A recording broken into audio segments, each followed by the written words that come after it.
Hello, world! This is your friendly warlord, Dave here, and welcome to another episode of Swords and Soldiers Sieges. For the time, I figured, yeah, I actually have been trying to record a couple of these, get them out somewhat regularly, just so I have stuff to do, really, but I've been having some difficulty, let's say, with the actual recordings. So, last time, on an episode that was disappeared to the void because Fraps crashed, I played as the Chinese. This time I'll be playing as the Vikings, and let's see if we can't get a good game in quick. And the Vikings, they're the first team that they make you play as in the campaign, so they're a very straightforward team. And if we don't get it, and I'll probably just edit out of waiting, and we'll just jump in once we get to the actual game. Bring on the action!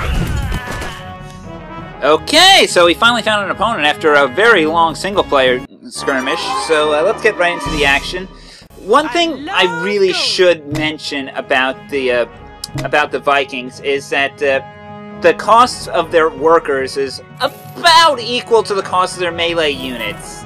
As such, you really want to be pretty aggressive with them. I mean, that's pretty much one of the first things they figured that, hey, this is your start, this is the beginner team, this is the starting team. You're gonna want to start pounding out axemen as fast as you can. You want to start slamming down the axes as hard as possible. Bring in the pain quick and early. That is pretty much how I've been blitzed in most of my one game against the Viking team, so I'll say that much.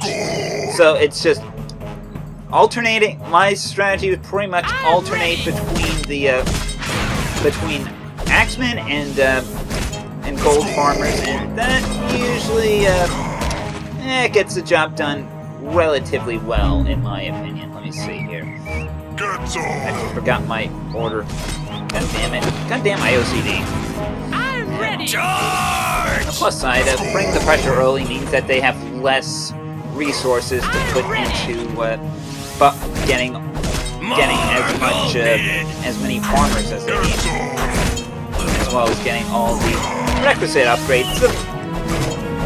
The Vikings have one of the most straightforward upgrade paths I've seen out of most of the tribes that you see in this game. So, alright, that we got our gold production up to max, so I think we're in a decent spot.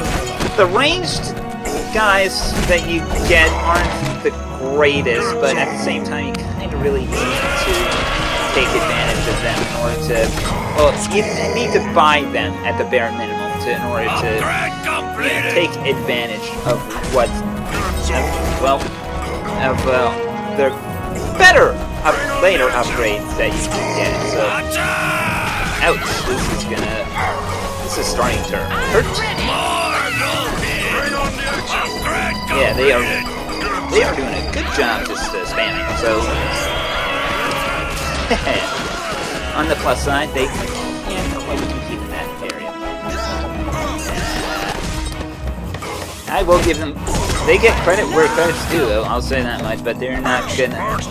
This is probably the one thing why I like the Aztecs so much, is that their towers are relatively simple. It's like I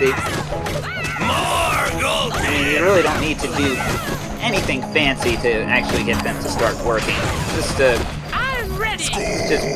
for the most part, if there's no one in them, they're just gonna be them pretty much throwing axes non-stop from a perch. It's nothing fancy, honestly. I prefer the towers for the other tribes, but this isn't the other tribes. These are the Vikings, so you get what you're given here. Let's see. I probably should buy the mana regeneration upgrade. That's one thing the Vikings have, is that they have a static, always on, hidden in the background way of boosting their mana regen. The other tribes kinda stuck in that category. They kinda have to make do with what they're given, which is not much. I'll say that much. Oh god, they're bringing out the Sun Titans. I don't know if that's their actual name, but that's why I call them Sun Titans, because, well, they remind me, because I play a lot of Magic, and they remind me of Sun Titans. They're utterly destructive Sun Titans. Actually, no, not Magic, but, you know, they play enough Magic. Going to need... I really wish I had a... Yeah, this is generally... Yeah, you can probably see why I'm not the greatest, but I thought I could at least manage longer, and they're bringing the Necromancers to kind of finish it. If I... Yep. This is game. This is game. Can't say that I tried, folks. And if my sound sounds a little different, I'm experimenting with the new show. Now my win percentage is 50. I mean, come on, the Mets are doing better this season than I'm doing it in this series I've made up on the spot. And they declined the rematch. Yeah, sure, whatever.